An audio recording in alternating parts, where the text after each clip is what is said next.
जय श्री राधे कृष्ण। आप सभी का हमारे YouTube चैनल पे बहुत बहुत स्वागत है। आइए जानते हैं ज्येष्ठ माह शुक्ल पक्ष वर्ष 2022 में पड़ने वाली एकादशी व्रत के शुभ मुहूर्त के बारे में, पूजन विधि के बारे में, पारण समय के बारे में, महत्व के बारे में, इस दिन क्या करे क्या ना करे और एकादशी व्रत कथा के बारे में। ज्येष्ठ माह के शुक्ल पक्ष में पड़ने वाली एकादशी को निर्जला एकादशी के नाम से जाना जाता है। इस दिन भगवान श्री हरि विष्णु माता लक्ष्मी का पूजन किया जाता है। सबसे पहले तो आप सभी भक्तों को निर्जला एकादशी व्रत की ढेर सारी शुभकामनाएं। आप सभी के जीवन में लक्ष्मी नारायण की कृपा से आप सभी को सभी प्रकार के सुख और समृद्धि की प्राप्ति हो। लक्ष्मी नारायण आप सभी के इच्छाओं को पूर्ण करें। संपूर्ण जानकारियां की प्राप्ति के लिए अंत तक वीडियो जरूर देखें, तभी आपको संपूर्ण जानकारियां की प्राप्ति होगी। ज्येष्ठ माह के शुक्ल पक्ष में पड़ने वाली एकादशी को इसे निर्जला एकादशी, भीमशैनी एकादशी या पांडव एकादशी के नाम से जाना जाता है। यह एकादशी का व्रत जो कि बड़ा ही कठिन माना गया है। इस व्रत में निर्जला होने के कारण इस व्रत में जल और अन्न दोनों का ही त्याग करना पड़ता है। इस निर्जला एकादशी के व्रत को करने से सभी एकादशी व्रतों का पुण्य फल प्राप्त होता है। एक वर्ष में 24 एकादशी का व्रत होता है, वहीं पे अधिक मास या मलमास हो तो 2/26 एकादशी का व्रत होता है। और हर माह के कृष्ण पक्ष और शुक्ल पक्ष की एकादशी तिथि के दिन एकादशी का व्रत किया जाता है। हर व्रत का अपना अपना विशेष महत्व माना गया है। इसी प्रकार से ज्येष्ठ माह के शुक्ल पक्ष में पड़ने वाली निर्जला एकादशी का अपना विशेष महत्व माना गया है। निर्जला एकादशी का व्रत कठिन है, इसलिए इस व्रत का फल भी अधिक है। शास्त्रों में यहाँ तक कहा गया है कि विधि पूर्वक नियम निष्ठा के साथ अगर निर्जला एकादशी का व्रत करते हैं तो अन्य सभी एकादशियों के बराबर पुण्य फलों की प्राप्ति होती है। एकादशी का व्रत जो कि सभी प्रकार के पापों को नष्ट करने वाला है। जब व्यक्ति के पाप और ताप नष्ट होते हैं तभी जाकर के उनके पुण्यों का उदय हो पाता है। जब व्यक्ति के पुण्य उदित होते हैं तब जाकर के उन्हें सभी प्रकार के सांसारिक सुखों की प्राप्ति हो पाती है। एकादशी का जो भी व्रत करते हैं, एकादशी व्रत के लिए दशमी के दिन से ही व्रत के नियम का पालन करना पड़ता है। दशमी तिथि के दिन, एकादशी तिथि के दिन, इस दिन ब्रह्मचर्य का पालन करते हुए, शुद्ध और सात्विकता का पालन करते हुए व्रत को करना चाहिए। जो भी एकादशी का व्रत करते हैं उन्हें चाहिए कि दशमी तिथि के दिन सूर्यास्त से पहले ही भोजन ग्रहण करना चाहिए। दशमी तिथि के दिन शुद्ध और सात्विक आहार ग्रहण करना चाहिए। तामसिक वस्तुओं का प्रयोग बिल्कुल भी नहीं करना चाहिए, जैसे कि मांस, मदिरा, लहसुन, प्याज आदि का प्रयोग दशमी तिथि के दिन, एकादशी तिथि के दिन और द्वादशी तिथि के दिन तामसिक वस्तुओं का प्रयोग बिल्कुल भी नहीं करना चाहिए। शुद्ध और सात्विकता का पालन करते हुए ही व्रत को करना चाहिए। दशमी तिथि के दिन सूर्यास्त से पहले भोजन ग्रहण करना चाहिए। उसके बाद दांतों को अच्छे तरह से सफाई दांतों की करनी चाहिए। दांतों के मध्य में अन्न का कोई भी रेशा ना हो पाए, इस बात का ध्यान रखें। और रात्रि में फिर ब्रह्मचर्य का पालन करते हुए भगवान नाम का स्मरण करते हुए सोए। और एकादशी तिथि के दिन सुबह ब्रह्म मुहूर्त में उठ करके नित्य क्रियाओं से निवृत्त होकर के गंगा नदी में स्नान करना चाहिए। अगर गंगा नदी में स्नान ना कर पाए तो घर के नहाने के पानी में ही थोड़ा सा गंगा जल मिला करके स्नान करना चाहिए।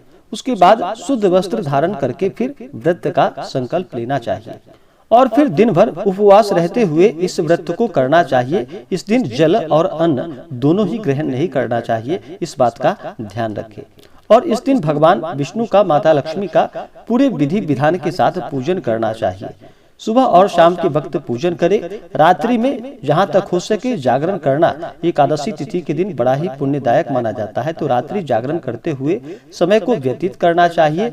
और अगले दिन जा करके फिर इस व्रत का पारण सूर्योदय होने के बाद, जब भी पारण का समय हो तो उसके बाद ही पारण करना चाहिए। तो आइए जानते हैं एकादशी व्रत के शुभ मुहूर्त के बारे में। निर्जला एकादशी का व्रत इस बार जो कि पंचांगों के अनुसार 2 दिन पड़ रहा है, जो कि अगर आप ऋषिकेश वाराणसी पंचांग के अनुसार अगर करते हैं तो 1 दिन ही व्रत करना पड़ेगा। और सनातन पंचांग के अनुसार व्रत 2 दिन पड़ रहा है, जो कि पहले दिन गृहस्थों के लिए, स्मार्त के लिए, और दूसरे दिन का व्रत जो कि वैष्णवों के लिए, साधु संतों के लिए है। एकादशी तिथि प्रारंभ समय 10 जून 2022 दिन शुक्रवार सुबह 7:27। यह समय सनातन पंचांग के अनुसार है और एकादशी तिथि प्रारंभ समय जो कि सुबह 2:27। यह समय वाराणसी ऋषिकेश पंचांग के अनुसार है और एकादशी तिथि की समाप्ति जो कि 11 जून 2022 दिन शनिवार सुबह 5:46। यह समय सनातन पंचांग के अनुसार है और एकादशी तिथि की समाप्ति वाराणसी ऋषिकेश पंचांग के अनुसार जो कि 10 मई 2022 को रात्रि 1:16 पे एकादशी तिथि की समाप्ति होगी, जो कि वाराणसी ऋषिकेश पंचांग के अनुसार एकादशी का जो व्रत है वह 10 जून 2022 दिन शुक्रवार को किया जाएगा और सनातन पंचांग के अनुसार भी गृहस्थों के लिए 10 जून 2022 दिन शुक्रवार को एकादशी का व्रत किया जाएगा और सनातन पंचांग के अनुसार जो भी वैष्णव है उनके लिए 11 जून 2022 दिन शनिवार को एकादशी का व्रत किया जाएगा। और इस व्रत का पारण जो भी गृहस्थ लोग हैं जो दशमी युक्त एकादशी का व्रत कर रहे हैं वो इस व्रत का पारण जो कि करेंगे 10 जून व्रत करने वाले 11 जून को व्रत का पारण करेंगे दोपहर 1:44 से शाम 4:32 तक व्रत का पारण करेंगे। और जो भी 11 जून 2022 दिन शनिवार को व्रत करने वाले हैं वो एकादशी व्रत का पारण जो कि 12 जून 2022 दिन रविवार को व्रत का पारण करेंगे। पारण का समय सुबह 5:45 से सुबह 8:10 तक व्रत का पारण किया जाएगा। एकादशी व्रत का पारण जो कि हरिवासर समाप्त होने के बाद व्रत का पारण करना चाहिए। और द्वादशी तिथि जो समाप्त है जो कि 11 जून 2022 दिन शनिवार को रात्रि 3:24 पे द्वादशी तिथि की समाप्ति होगी। इस बार निर्जला एकादशी व्रत का पारण जो कि तिलेन पारणम तिल से व्रत का पारण किया जाएगा। निर्जला एकादशी का व्रत है तो आप चाहें तो सबसे पहले जल से तुलसी दल से आप व्रत का पारण कर सकते हैं, लेकिन ध्यान रखें जो भी भगवान विष्णु के ऊपर तुलसी दल अर्पित करते हैं या भगवान विष्णु के पूजन के लिए तुलसी दल लाते हैं वो एकादशी के दिन तुलसी दल ना तोड़े। आप उससे पहले ही तुलसी दल पूजन के लिए तोड़कर रख ले और उसके बाद भगवान के पूजन में तुलसी दल का प्रयोग करे। तो इस बात का ध्यान रखें। एकादशी तिथि के दिन जो कि 10 जून को नक्षत्र चित्रा नक्षत्र रात्रि 3:27 तक, उसके बाद स्वाति नक्षत्र अगले दिन रात्रि 2:06 तक, योग वरियान योग रात्रि 11:52 तक, उसके बाद फिर परिध योग अगले दिन रात्रि 8:46 तक। तो जो भी भक्त वाराणसी ऋषिकेश पंचांग को मानने वाले हैं वो 10 जून 2022 दिन शुक्रवार को व्रत को रखेंगे और जो भी सनातन पंचांग के अनुसार मानने वाले हैं वो 10 जून को गृहस्थ लोग व्रत रखेंगे और 11 जून को वैष्णव साधु संत लोग व्रत रखेंगे। सूर्योदय समय सुबह 5:08 और सूर्यास्त शाम 6:48। निर्जला एकादशी के व्रत में इस दिन चाहिए कि भगवान विष्णु माता लक्ष्मी का पूरे विधि विधान के साथ पूजन करना चाहिए। भगवान श्री कृष्ण का पूजन करे तो यह बड़ा ही लाभकारी होता है। जो भी एकादशी का व्रत करते हैं एकादशी व्रत में कुछ बातों का ध्यान रखना चाहिए, जैसे कि एकादशी व्रत करने वाले को नियम निष्ठा का पालन करना चाहिए। जो भी माताएं बहनें हो अगर मासिक धर्म से जो हो उन्हें चाहिए कि व्रत के दौरान नियम का तो पालन करना चाहिए लेकिन पूजन का कार्य नहीं करना चाहिए। मूर्ति आदि को स्पर्श नहीं करनी चाहिए, पूजन आदि की सामग्री को स्पर्श नहीं करनी चाहिए। केवल आप उपवास रह सकते हैं या फलाहार का सेवन करते हैं तो कर सकते हैं। यह निर्जला एकादशी का व्रत है। तो निर्जला एकादशी के व्रत में जल और अन्न दोनों ही ग्रहण नहीं किया जाता है। तो आप व्रत के नियम का पालन कर सकते हैं। जिनका स्वास्थ्य सही ना हो वो एक समय फलाहार का सेवन कर सकते हैं। निर्जला एकादशी के व्रत में केवल आचमन के समय जो जल ग्रहण किया जाता है उस दौरान ही जल ग्रहण किया जाता है, उसके बाद जल ग्रहण नहीं किया जाता। आचमन के दौरान जो जल ग्रहण किया जाता है उसका कोई दोष नहीं होता। आचमन करते समय इन मंत्रों का उच्चारण करें तो लाभकारी होता है। मंत्र ओम केशवाय नमः, ओम नमो नारायणाय नमः, ओम माधवाय नमः। ये 3 बार मंत्र पढ़ के जल से आचमन करे, 3 बार मुख में जल ले, उसके बाद फिर ओम ऋषिकेशाय नमः अपने हाथ के अंगूठे से अपने ओठ को पोंछ ले, उसके बाद फिर अच्छे प्रकार से हाथ धो ले। उसके बाद फिर अपना शुद्धिकरण करे। जल हाथों में लेकर के अपने शरीर का शुद्धिकरण करे। उस समय आप इन मंत्रों का उच्चारण करें। ओम अपवित्रः पवित्रोवा सर्वावस्थां गतोपिवा यः स्मरेत् पुंडरीकाक्षं सबाह्याभ्यन्तरः शुचिः पुंडरीकाक्षः पुनातु गंगा नारायण विष्णु विष्णु हरिर हरि। इन मंत्रों का उच्चारण करते हुए अपना शुद्धिकरण करें। व्रत के दौरान संयम धारण करना चाहिए। ब्रह्मचर्य का पालन करना चाहिए। किसी के ऊपर क्रोध नहीं करनी चाहिए। अपने मन में किसी के प्रति ईर्ष्या या द्वेष का भाव नहीं लाना चाहिए। अपने से बड़ों का सदा ही आदर और सम्मान करना चाहिए। महिलाओं का कभी भी अपमान नहीं करना चाहिए। जहाँ पर भी महिलाओं का अपमान होता है वहाँ से माता स्त्री लक्ष्मी रुष्ट होकर चली जाती हैं। तो महिलाओं का बिल्कुल भी अपमान नहीं करना चाहिए। धर्म का आचरण करते हुए रहना चाहिए। जहाँ तक हो सके दान पुण्यों का कार्य व्रत के दौरान करना चाहिए। अगर कोई घर पे याचक आता है तो उसे खाली हाथ नहीं लौटाने चाहिए। अवश्य ही उन्हें दान या अन्य भोजन आदि प्रदान करने चाहिए। जो भी व्रत करने वाले हैं उन्हें दूसरे के दिया हुआ अन्न का सेवन बिल्कुल भी नहीं करना चाहिए। भगवान विष्णु के ऊपर अक्षत नहीं चढ़ाया जाता है। इस बात का हमेशा ही ध्यान रखें। भगवान विष्णु को अक्षत के जगह काले तिल या सफेद तिल अर्पित करनी चाहिए। जो भी भगवान का पूजन करने वाले हैं उन्हें चाहिए कि पूजन के लिए एकादशी तिथि के दिन एक अच्छा सा जगह ले। उस जगह को अच्छे से पवित्र करके वहाँ पे एक चौकी लगा करके चौकी पे भगवान श्री हरि विष्णु के लिए पीला वस्त्र और माता लक्ष्मी के लिए लाल वस्त्र बिछाने चाहिए। और उसके बाद एक आसन लगाए। आसन पे पूर्व या उत्तर की ओर मुख करके बैठे और वहाँ पे एक कलश स्थापित करे। कलश के नीचे जौ या गेहूं रखे। उसके ऊपर कलश स्थापित करे।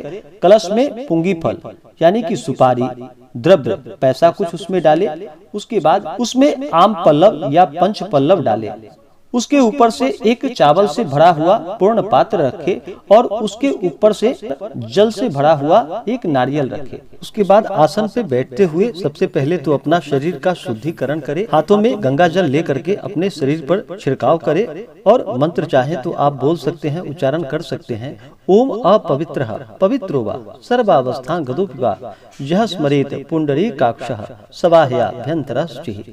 यानी कि हम पवित्र हों या अपवित्र हों, सर्वावस्थां गतोपिवा जो कि सभी स्थानों में गत करने वाले हैं, जो सभी स्थानों में वास करने वाले हैं। यह स्मरेत पुंडरीकाक्षः जो भी सच्ची श्रद्धा के साथ मात्र पुंडरीकाक्ष का नाम स्मरण करते हैं सबाह्याभ्यन्तरः शुचिः वह सभी प्रकार से शुद्ध हो जाते हैं। इस प्रकार से अपने हाथों में जल लेकर के अपने शरीर पे जल छिड़के। उसके बाद फिर आसन का शुद्धिकरण करे। आसन के चारों तरफ जल छिड़के। उसके बाद फिर तिलक धारण करे।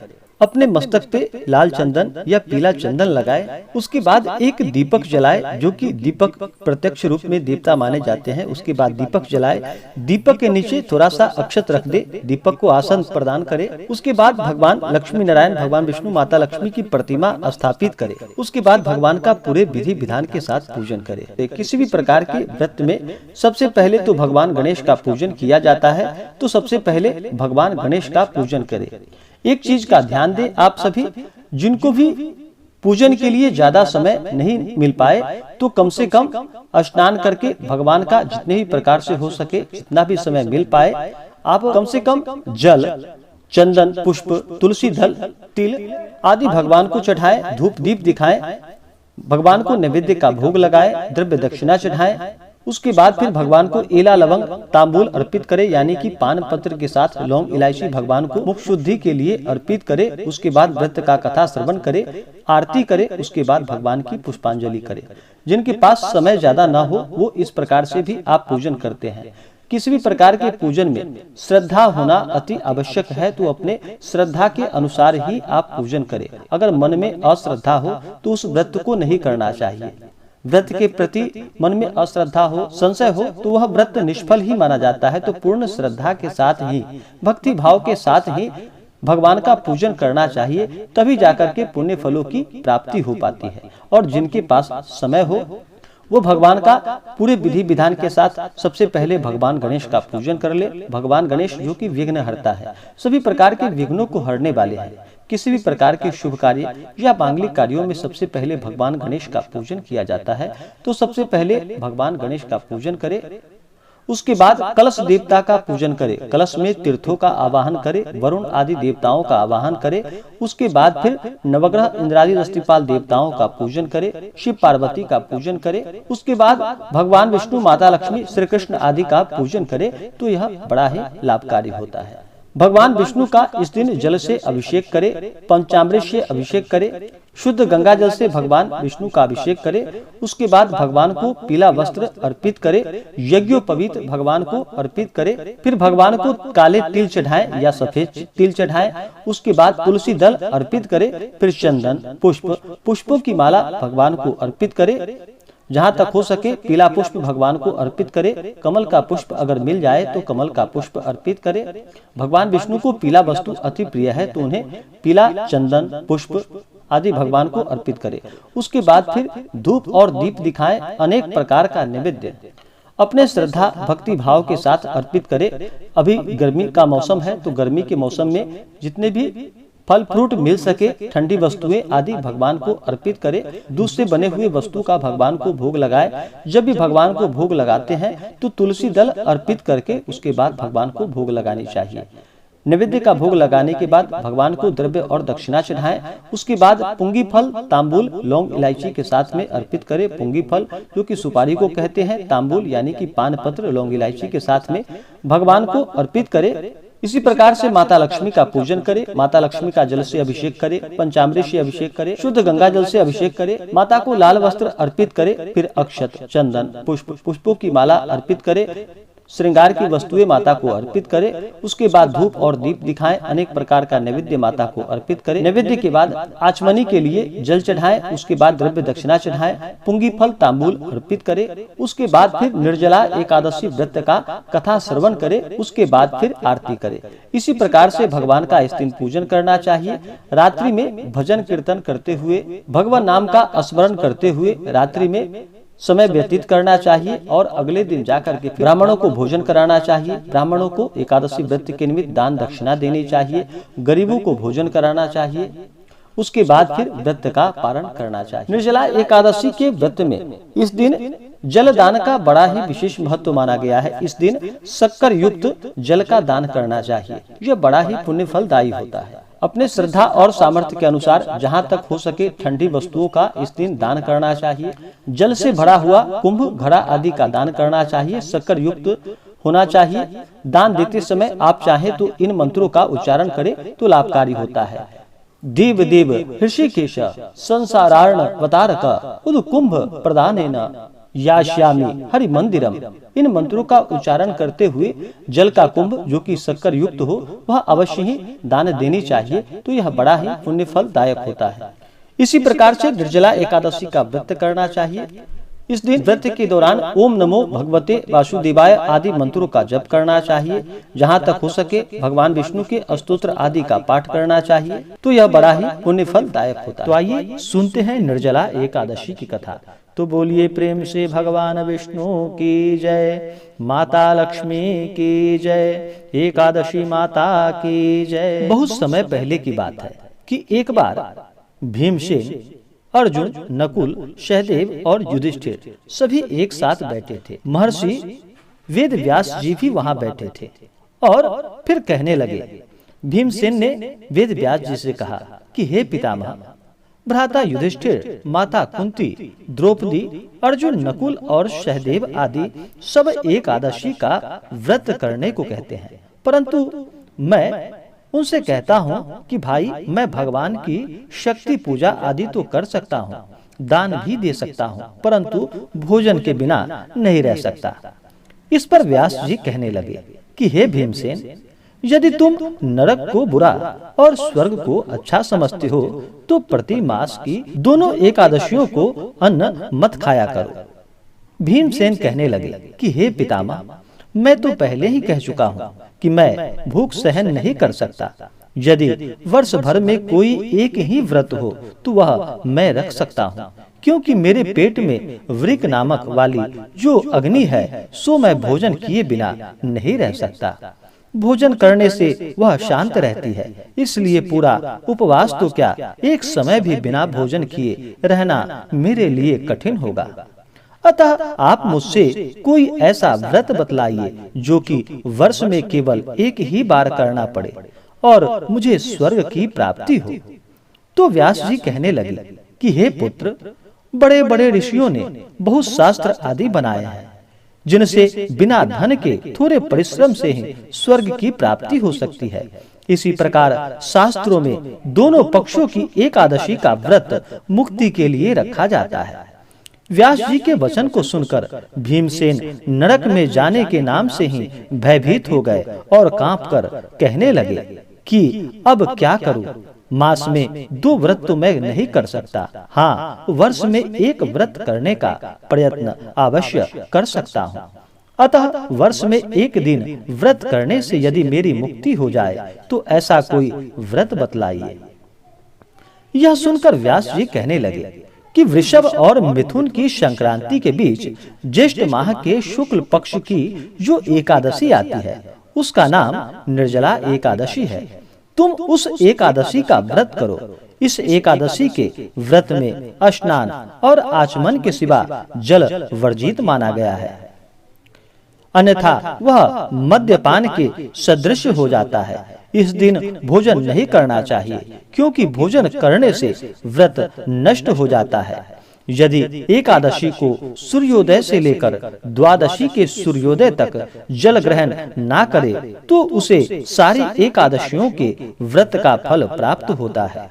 द्वादशी को सूर्योदय से पहले उठकर स्नान आदि करके ब्राह्मणों को दान आदि देना चाहिए। इसके पश्चात भूखे और शतपात्र ब्राह्मणों को भोजन कराकर फिर उन्हें दान दक्षिणा देकर भोजन ग्रहण करना चाहिए। इसका फल पूरे एक वर्ष की संपूर्ण एकादशियों के बराबर होता है। व्यास जी कहने लगे कि हे भीमसेन, यह मुझको स्वयं भगवान ने बताया है। इस एकादशी का पुण्य समस्त तीर्थों और दानों से अधिक है। केवल एक दिन मनुष्य निर्जल रहने से पापों से मुक्त हो जाता है। जो मनुष्य निर्जला एकादशी का व्रत करते हैं, उनकी मृत्यु के समय यमदूत आकर उन्हें नहीं घेरते, वरन भगवान के पार्षद उन्हें पुष्पक विमान में बिठाकर स्वर्ग को ले जाते हैं। अतः संसार में सबसे श्रेष्ठ निर्जला एकादशी का व्रत है, इसलिए यत्न के साथ इस व्रत को करना चाहिए। उस दिन ओम नमो भगवते वासुदेवाय इस मंत्र का उच्चारण करना चाहिए और गौ का दान करना चाहिए। इस प्रकार व्यास जी की आज्ञा अनुसार भीमसेन ने इस व्रत को किया। इसलिए इस एकादशी को भीमसेनी एकादशी या पांडव एकादशी भी कहा जाता है। निर्जला व्रत करने से पूर्व भगवान से प्रार्थना करे कि हे भगवान, हे जनार्दन, आज मैं निर्जला व्रत करता हूँ और आपका निर्जला एकादशी का व्रत करने जा रहा हूँ या करने जा रही हूँ। इस प्रकार से भगवान से प्रार्थना करते हुए दूसरे दिन भोजन करूंगा। मैं इस व्रत को श्रद्धा पूर्वक करूंगा। अतः आपकी कृपा से मेरा सब पाप नष्ट हो जाए। इस दिन जल से भरा हुआ एक घड़ा वस्त्र से ढककर स्वर्ण सहित दान देनी चाहिए। जो मनुष्य इस व्रत को करते हैं, उनको करोड़ पल सोने के दान का फल मिलता है, और जो इस दिन यज्ञादि करते हैं, उनका फल तो वर्णन ही नहीं किया जा सकता। इस एकादशी के व्रत से मनुष्य विष्णु लोक को प्राप्त होता है, और जो मनुष्य इस दिन अन्न खाते हैं, वे चांडाल के समान हैं। वे अंत में नरक में जाते हैं। जिससे निर्जला एकादशी का व्रत किया है, वह चाहे ब्रह्म हत्यारा हो, मद्यपान करता हो, चोरी की हो या गुरु के साथ द्वेष किया हो, मगर इस व्रत के प्रभाव से वह स्वर्ग को जाता है। हे कुंती पुत्र, जो पुरुष या स्त्री श्रद्धा पूर्वक इस व्रत को करते हैं, उन्हें अग्नि लिखित कर्म करना चाहिए। प्रथम भगवान का पूजन, फिर गौदान, ब्राह्मणों को मिष्ठान व दक्षिणा देनी चाहिए तथा जल से भरे कलश का दान अवश्य करना चाहिए। निर्जला के दिन अन्न वस्त्र, उपाहन यानी कि जूती आदि का दान भी करना चाहिए। और जो मनुष्य भक्ति पूर्वक इस व्रत को करते हैं या कथा को पढ़ते हैं या इस कथा को सुनते हैं, उन्हें निश्चित ही स्वर्ग की प्राप्ति होती है और उन्हें भगवान विष्णु और माता लक्ष्मी की कृपा से सभी प्रकार के सुखों की प्राप्ति होती है। तो बोलिए प्रेम से भगवान विष्णु की जय, माता लक्ष्मी की जय, एकादशी माता की जय। इसी प्रकार से जो भी भक्त सच्ची श्रद्धा के साथ, नियम और निष्ठा के साथ निर्जला एकादशी का व्रत करते हैं या कथा श्रवण करते हैं, भगवान श्री हरि विष्णु माता लक्ष्मी की कृपा से उनके समस्त पाप और ताप नष्ट हो जाते हैं तथा सभी प्रकार के सुख और समृद्धि की प्राप्ति होती है। तो आशा करता हूँ कि यह जानकारी आपको अच्छा लगा हो। ऐसे ही ज्ञानवर्धक जानकारियाँ प्राप्त करने के लिए हमारे इस चैनल पे अगर आप नए हैं तो चैनल को लाल बटन दबा करके सब्सक्राइब करें, साथ में बेल आइकन घंटी दबाएं ताकि मेरे वीडियो का नोटिफिकेशन आपको समय से मिलता रहे। वीडियो को लाइक करें, शेयर करें, सुखी रहें और स्वस्थ रहें। जय श्री राधे कृष्ण। धन्यवाद।